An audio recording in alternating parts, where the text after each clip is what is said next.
बिस्मिल्लाहिर्रहमानिर्रहीम, अस्सलाम वालेकुम। मैं हूं ईसा नकवी। आज सोमवार 20 सितंबर है। आज से 3 रोज़ पहले न्यूजीलैंड की क्रिकेट टीम ने पाकिस्तान का दौरा हंगामी बुनियादों पर छोड़कर वापस जाने का फ़ैसला किया। इससे शायकीन क्रिकेट के ख़ास तौर पर पाकिस्तान में दिल टूटे, बहुत सारे सवालात ने जन्म लिया। इसके ऊपर बहुत गुफ्तगू हो चुकी, बहुत सारे लोगों ने इसके ऊपर वीडियोज़ बनाई हैं और हमने जो पॉलिटिकल पार्टीज़ हैं उनका रिएक्शन देखा है, सहाफ़ियों ने इसके ऊपर क्या गुफ्तगू की। इस वीडियो में मैं चंद इंतहाई अहम हक़ाइक़ आपके सामने रखूँगा। एक तो न्यूजीलैंड की टीम जो इस वक्त दुबई पहुँच चुकी है, दुबई पहुँचकर इतवार के रोज़ क्या होता रहा, किस तरीके से एक दिल जला देने वाला बयान न्यूजीलैंड की क्रिकेट टीम के चीफ एग्जीक्यूटिव ऑफिसर जो उनके सीईओ हैं उनकी तरफ से आया, पाकिस्तान का रिएक्शन क्या है, जसिंडा आर्डन जो न्यूजीलैंड की प्राइम मिनिस्टर हैं उन्होंने इसके हवाले से क्या कहा।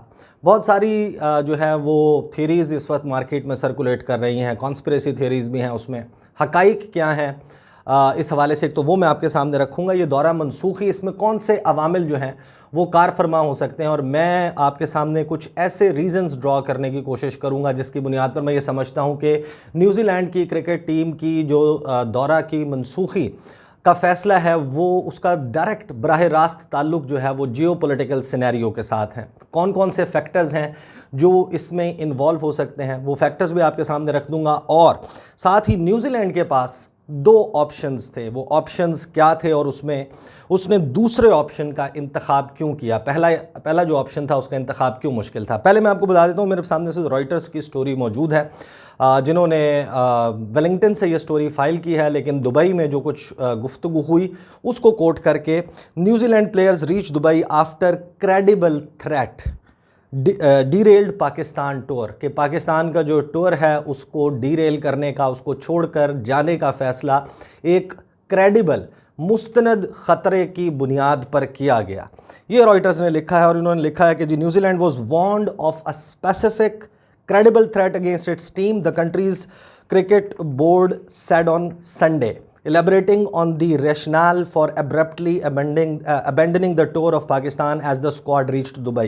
कि न्यूजीलैंड की जो क्रिकेट टीम है उसके और बोर्ड के मुताबिक उन्हें एक मखसूस और मुस्तनद ख़तरे के बारे में वार्निंग मिली थी। इसका मतलब है, पहली बात तो ये तय हो गई कि ये वार्निंग किसी की जानिब से दी गई थी।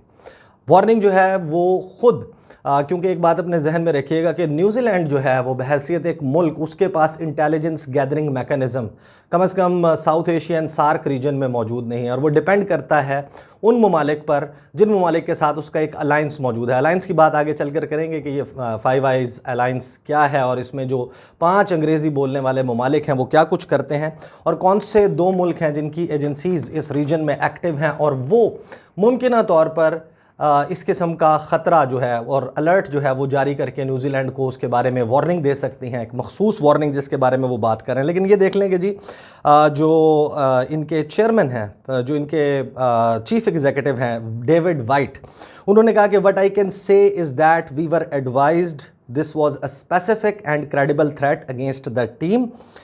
एवरीथिंग चेंज्ड ऑन फ्राइडे, के सब कुछ जुमे के रोज़ तब्दील हुआ। The advice changed, the threat level changed and as a consequence we took the only responsible course of action possible। कि उन्होंने अपने तौर पर ख़ुद को मुबर्रा करने की कोशिश की है कि जुमे के दिन तक सब कुछ ठीक चल रहा था।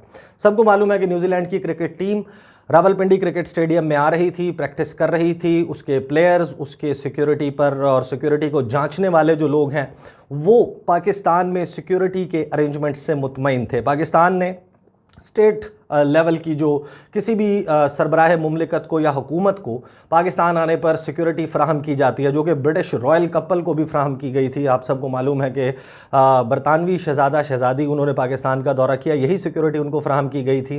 न्यूजीलैंड की क्रिकेट टीम इसके हवाले से सेटिस्फाइड थी, लेकिन वो कहते हैं कि जुमे के दिन सब कुछ तब्दील हो गया, हमें कुछ ऐसी वार्निंग दी गई कि जिसकी बुनियाद पर हमने ये फ़ैसला किया और वो वाहिद फ़ैसला था जो हम इस सारी सूरत हाल में ले सकते थे।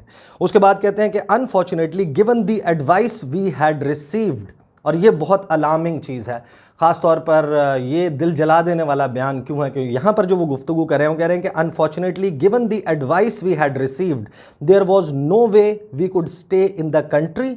और फिर वो कहते हैं कि while the general tenor of the threat was immediately shared with the PCB, कि हमने पाकिस्तान क्रिकेट बोर्ड के साथ जो अमूमी नौयत है इस ख़तरे की वो तो हमने पाकिस्तान के साथ और पाकिस्तान क्रिकेट बोर्ड के साथ उसकी तफसीलात शेयर कर ली, लेकिन the specific details could not and will not be disclosed, कि उन्होंने ये वाज़े तौर पर कहा कि जो स्पेसिफिक डिटेल्स हैं कि एग्जैक्टली ये थ्रेट था क्या, कहाँ से आया, वो कभी पाकिस्तान के साथ हमने ना शेयर किया है ना शेयर किया जाएगा।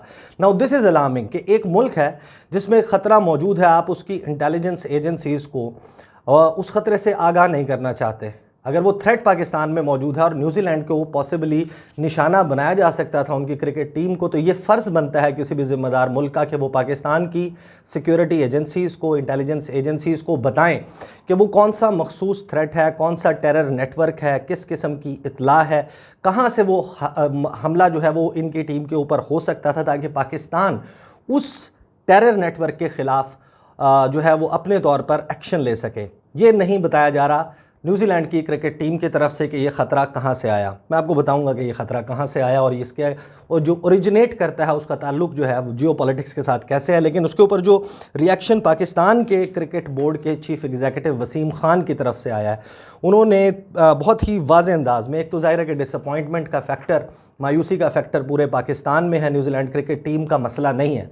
मसला ये है कि पाकिस्तान में इंटरनेशनल क्रिकेट का रिवाइवल, उसकी राह में और आइंदा किसी भी क्रिकेट टीम के पाकिस्तान के दौरे की राह में न्यूजीलैंड का ये फ़ैसला बहुत बड़ी रुकावट साबित होगा। हमें मालूम है कि जो बरतानिया की क्रिकेट टीम है उसने ये वादा किया हुआ था कि उन्होंने अपनी क्रिकेट टीम भेजनी है, विमेन क्रिकेट टीम भेजनी है। ऑस्ट्रेलिया के दीगर ममालिक के दौरों की जो राह हमवार की जा रही थी उसको एक सख्त ठेस जो है वो पहुँचेगी न्यूजीलैंड के इस फैसले से। इससे पहले भी 2002 में मई के महीने में जिस वक्त न्यूजीलैंड की क्रिकेट टीम पाकिस्तान का दौरा कर रही थी, कराची में पर्ल कॉन्टिनेंटल होटल के बाहर एक खुदकुश धमाका हुआ था। अगरचे उसमें किसी प्लेयर को नुकसान नहीं पहुंचा था, लेकिन उसके बाद न्यूजीलैंड की क्रिकेट टीम वो दौरा भी छोड़कर इसी तरीके से चली गई थी। तो पाकिस्तान को इस किस्म के सिक्योरिटी ख़तरात जो हैं वो एग्जैक्टली होम ग्रोन होते हैं। यहाँ पर जो टेरर नेटवर्क्स हैं वो पाकिस्तान में आने वाली क्रिकेट टीम्स को अटैक करना चाहते हैं, या फिर बाहर के कुछ प्लेयर्स हैं, इंटरनेशनल प्लेयर्स हैं जो पाकिस्तान में ये सब कुछ करवाते हैं। इसके हवाले से भी बात करते हैं। लेकिन जो वसीम खान हैं उन्होंने 2-3 चीज़ें जो हैं वो बड़ी वाज़े अंदाज में कही हैं। उन्होंने कहा कि इससे एक बहुत ही ख़तरनाक किस्म का जो प्रेसिडेंट है वो सेट हुआ है कि हमारे साथ एक तो जो नेचर है, एग्जैक्ट नेचर थ्रेट की, वो शेयर नहीं की जा रही। फिर उन्होंने कहा कि यूनिलैटरली ये डिसीजन न्यूजीलैंड के जानिब से लिया गया, अपने तौर पर वो थ्रेट हमारे साथ शेयर किया जाता, बैठकर हमारे साथ गुफ्तगू करते, हमें बताते कि ये थ्रेट है, और उसकी बुनियाद पर अगर दोनों क्रिकेट बोर्ड्स ये डिसाइड करते कि वाकई ये ख़तरा इस नौइयत का है कि न्यूजीलैंड की टीम, उनके प्लेयर्स की जान को यहाँ पर ख़तरा हो सकता है, तो दोनों मुल्क मिलकर भी ये डिसाइड कर सकते थे। लेकिन न्यूजीलैंड ने अपने तौर पर, यकतरफ़ा तौर पर यह फ़ैसला सुनाया। अब इसी हवाले से जो न्यूजीलैंड की प्राइम मिनिस्टर हैं जसिंडा आर्डन, वो कहती हैं we made the right decision, कि हमारे लिए यही डिसीजन, यही फ़ैसला करना जो है वो बहुत दुरुस्त फ़ैसला था अपने लोगों की जान बचाने के लिए। You will understand why we are not in a position to give further information as to the nature of the intelligence other than to say it was a direct threat and it was a credible threat, कि ये बराह रास्त वाज़े तौर पर एक मुस्तरद ख़तरा था New Zealand की क्रिकेट टीम को। अब एक बात तय है कि न्यूजीलैंड के पास इंटेलिजेंस गैदरिंग मैकेनिज़्म मौजूद नहीं है। उनकी टीम यहाँ पर मौजूद थी, सिक्योरिटी की एडवांस टीम दौरा कर चुकी थी, वो सिक्योरिटी तफसीलात का, मामलात का जायज़ा ले चुके थे, उसके बाद ही उनकी क्रिकेट टीम पाकिस्तान आई। और ये जो इस किस्म का डिसीजन लेना है, इसका ताल्लुक बराह रास्त जियो पॉलिटिकल सिनेरियो के साथ है, एब्सोल्युटली नॉट के साथ इसका ताल्लुक है। इसका ताल्लुक जो है वो चाइना और अमेरिका के दरमियान जो लार्जर स्टेज के ऊपर एक लड़ाई चल रही है, इसमें बरतानिया का किरदार है, और इसमें जो इंडो पैसिफिक रीजन है वहाँ पर न्यूजीलैंड क्या कर रहा है, इस तमाम चीज़ों का कहीं ना कहीं इससे ताल्लुक जुड़ा हुआ है। सबसे पहले देख लेते हैं कि CIA या MI6, बरतानिया और अमेरिका, ये दो मुल्क हो सकते हैं जो फाइव आइज़ अलायंस, ये फाइव आइज़ अलायंस जो है 5 अंकों का इत्तेहाद, ये 5 अंग्रेज़ी बोलने वाले ममालिक हैं जिसमें कनाडा, बरतानिया, अमेरिका, न्यूजीलैंड और ऑस्ट्रेलिया शामिल हैं।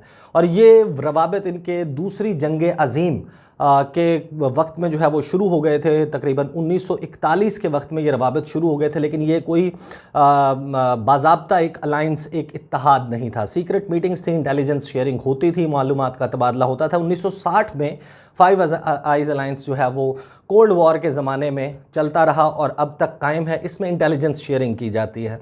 अब इंटेलिजेंस शेयरिंग जो है वो बरतानिया ने क्यों की होगी मुमकिना तौर पर, उसमें एक फॉकलैंड आइलैंड्स का तनाज़ा है और पाकिस्तान अर्जेंटाइन को JF-17 थंडर तैयारे सप्लाई करने वाला है। उसका क्या ताल्लुक़ है वो मैं आपको पहले बता देता हूँ कि साउथ कोरिया जो है, साउथ कोरिया और बरतानिया के दरमियान बेहतरीन जो सफारती ताल्लुकात हैं उनके दरमियान एक कोहेरेंस मौजूद है इंडो पैसिफिक रीजन के हवाले से। जो इंडो पैसिफिक स्ट्रेटजी है, साउथ चाइना सी है, उसके हवाले से इनमें हम आहंगी मौजूद है। बहुत सारे लोग अगर जाकर अभी भी गूगल पर सर्च करें तो उनको ये तफसीलात मिल जाएंगी कि अभी चंद रोज़ पहले ही बरतानिया और साउथ कोरिया जो हैं उन्होंने मिलकर F-35 तैयारों की मशक़ें की हैं।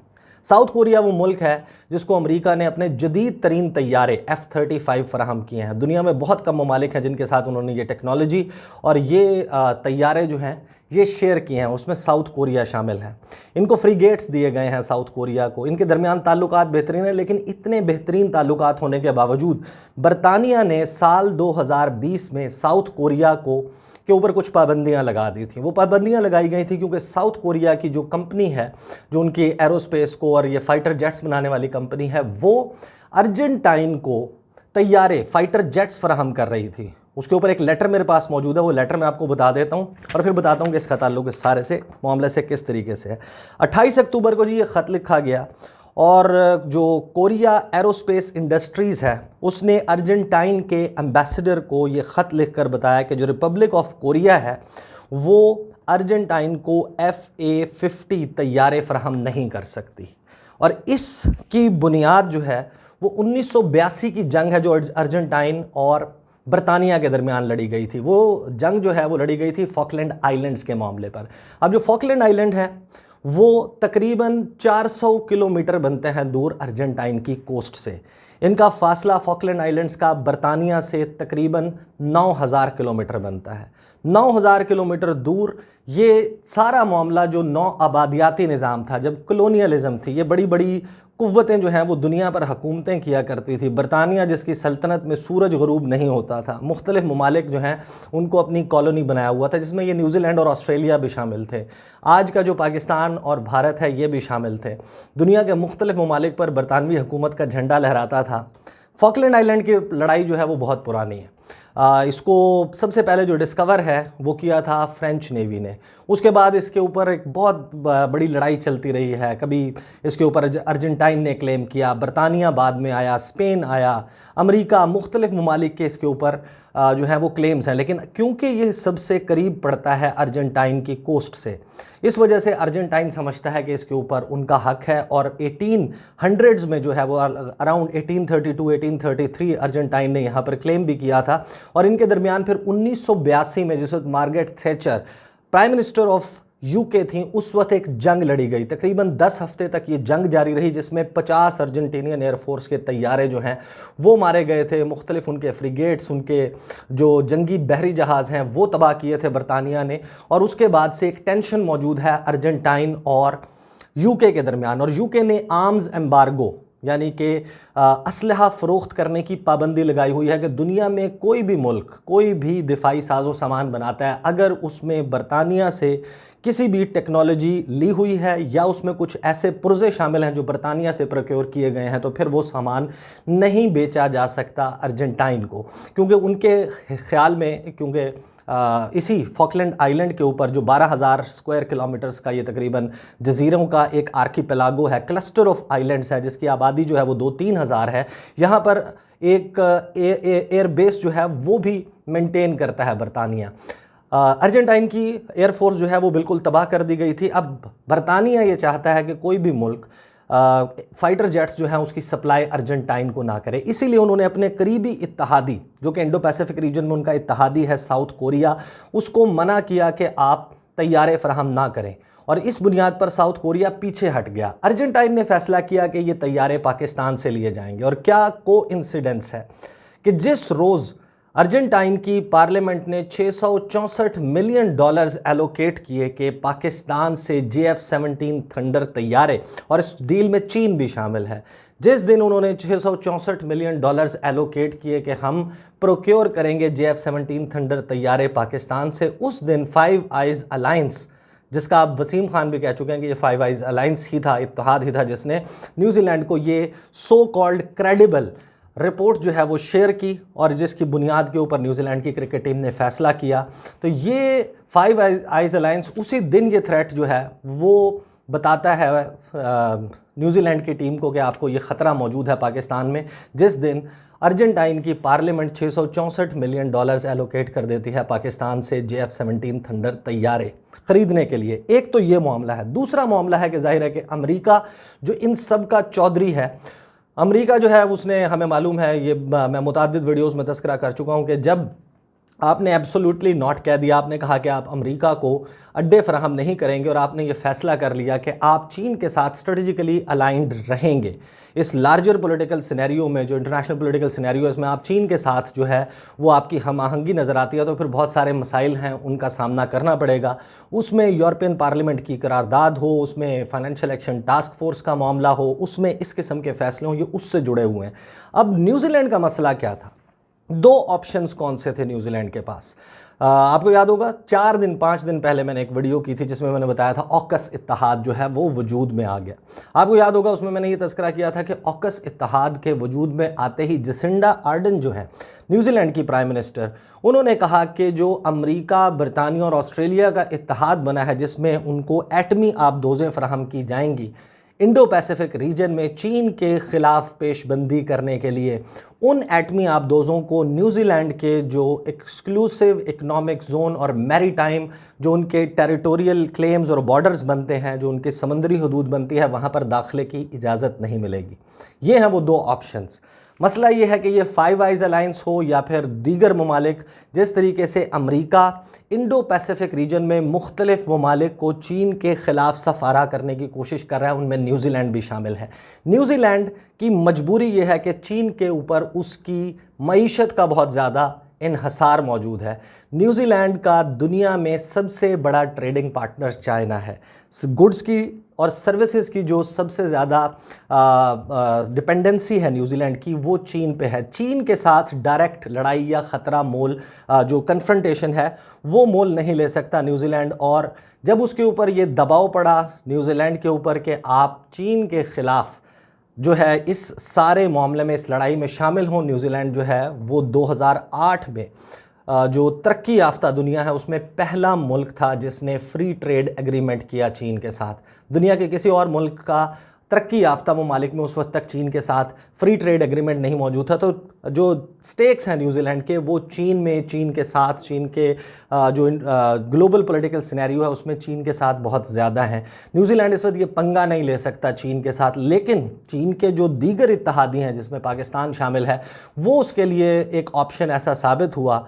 फाइनली मेरा ख्याल है कि the last nail in the coffin was कि जब न्यूजीलैंड के ऊपर वैसे बहुत ज़्यादा प्रेशर था कि ऑकस इत्तेहाद हो, क्वाड हो, इंडो पैसिफिक स्ट्रेटजी हो, उसके लिए न्यूजीलैंड जो है अगर किसी बड़े इत्तेहाद का हिस्सा नहीं भी बनता लेकिन चीन के ख़िलाफ़ सफ़ आरा होने वाले ममालिक में शामिल हो, न्यूजीलैंड के लिए इस वक्त ये ऑप्शन नहीं था। लेकिन पाकिस्तान से अपनी टीम को वापस बुलाना उनके ख्याल में एक ऐसा ऑप्शन था, और जाहिर है कि जब इस किस्म का थ्रेट उनके साथ शेयर कर लिया जाए तो न्यूजीलैंड के लिए गालिबन ये मुमकिन नहीं था कि वो पाकिस्तान में अपनी टीम को इन ममालिक की बेरहम सियासत के रहमो करम पर छोड़ देते, जो ममालिक मैंने पहले मेंशन कर चुका हूँ, थ्रेट परसेप्शन क्रिएट करते हैं, थ्रेट क्रिएट करते हैं, वॉर लाइक सिनेरियोज क्रिएट करते हैं और फिर जंगें करवाते हैं और फिर उनको उस बुनियाद पर असलहा बेचते हैं। खैर ये एक बड़ी लीथल किस्म की जो है वो इंटरनेशनल पॉलिटिक्स है, और ये सारे ममालिक जो हमें, हमारे जैसे ममालिक को रूल्स बेस्ड इंटरनेशनल ऑर्डर का जो है वो लेक्चर देते हैं, हमें बताते हैं ह्यूमन राइट्स कैसे होने चाहिए। सिर्फ आप अमेरिका, बरतानिया, फ्रांस, स्पेन, पुर्तगाल और दीगर चंद ममालिक हैं, उनकी हिस्ट्री उठाकर देख लें कि उन्होंने किस तरीके से इस पूरी दुनिया के रिसोर्सेज पर, मुख्तलिफ ममालिक पर कब्ज़ा किया, यहाँ की दौलत लूट कर अपने ममालिक में ले जाकर पैसा इकट्ठा करके इत्तेहाद बनाकर बैठ गए, और आज इन ममालिक को लेक्चर देते हैं कि रूल्स बेस्ड इंटरनेशनल ऑर्डर होना चाहिए, जिनके रिसोर्सेज आप खाकर बैठे हैं। ये एक बड़ा जो है वो विशियस साइकिल है। अमूमन मैं इसका तज़किरा करता रहता हूँ, लेकिन ये वो फैक्टर्स हैं जिन्होंने फाइनली न्यूजीलैंड की टीम का दौरा जो है उसकी मनसूखी में अपना किरदार अदा किया। आई एम श्योर कि ये कुछ ऐसी इसमें तफसीलात हैं, इतनी स्पीड में मैं इतनी तेज़ी के साथ वो डिटेल्स बयान की हैं। शायद कुछ मामलात ऐसे हों जिसके ऊपर आपके सवालात मौजूद हों। वो सवालात आप मेरे से कर सकते हैं, नीचे कमेंट्स बॉक्स हाजिर है, उसके हवाले से मैं अपडेट करता रहूँगा इंशाल्लाह। और इससे जुड़ी हुई दीगर डेवलपमेंट्स पर नज़र रखूँगा। आने वाली वीडियो में आपके साथ मुलाकात होगी। मुझे इजाज़त दीजिए। अल्लाह हाफ़िज़।